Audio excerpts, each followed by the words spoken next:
Bonsoir à tous et bienvenue dans ce bref tour de l'actualité. Ce mardi, le carton rouge de la rédaction condamne fermement l'incivisme des motocyclistes. Les routes abidjanaises sont devenues un véritable cimetière à ciel ouvert à cause de l'incivisme de certains motocyclistes. Cette présence massive des motos sur la route d'Abidjan inquiète. On compte parmi eux de nombreux livreurs et coursiers. Ces derniers ne respectent pas le feu tricolore, manipulent leur téléphone au volant de ces engins à deux roues et très souvent n'utilisent pas de casque. Ils mettent ainsi en danger leur vie et celle des autres usagers, ce qui est pour la rédaction de RTI2 inacceptable. Un sujet de Assit Andiara, Adama Kone et Issa Dambélé à voir à 19h30. Et dans un tout autre chapitre, j'y arrive, c'est bientôt la rentrée des classes. Les élèves reprennent les cours le 11 septembre prochain. Les établissements scolaires se préparent à accueillir leurs pensionnaires. Certaines écoles ont été repeintes quand d'autres se réorganisent en interne pour de meilleurs résultats cette année. Yacouba Koulibaly et Ami Koulibaly ont sillonné les communes d'Abobo et Port-Boué. Leur constat est à voir dans l'édition de ce soir.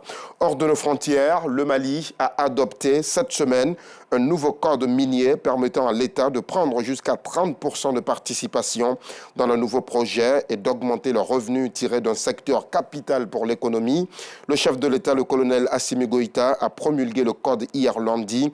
Le Mali est l'un des premiers producteurs d'or en Afrique. Il dispose d'autres ressources minérales largement inexplorées comme le fer, mais aussi le manganèse et le lithium, appelés à jouer un rôle primordial dans l'effort global de transition énergétique.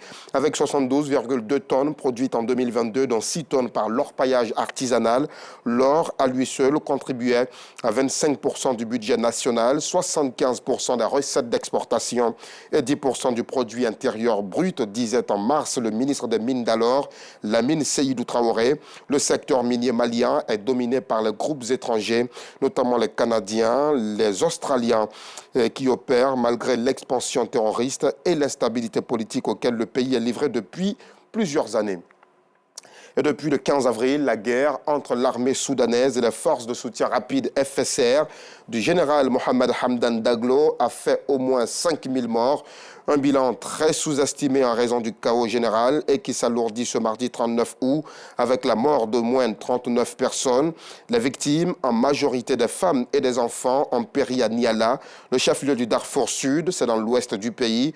Ils ont été tués par des roquettes tombées sur leur maison lors de combats entre armées et paramilitaires, selon un médecin et des témoins qui se sont confiés à l'agence France Presse.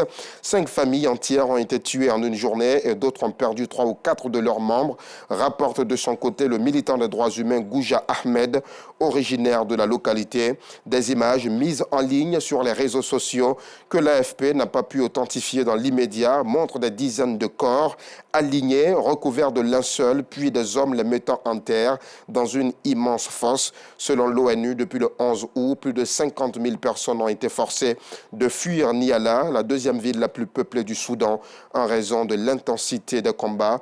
Aujourd'hui, le chef de l'armée soudanaise, le général Abdel Fattah al-Burhan, est arrivé en Égypte, son grand allié, pour s'entretenir avec le président al-Sisi des derniers développements du Soudan et des relations bilatérales entre les deux pays. Abdel Fattah al-Burhan entend se présenter à l'étranger comme le chef du Conseil de souveraineté, plus haute autorité du pays depuis le putsch en 2021 qu'il avait alors mené avec le général Mohamed Hamdan Daglo.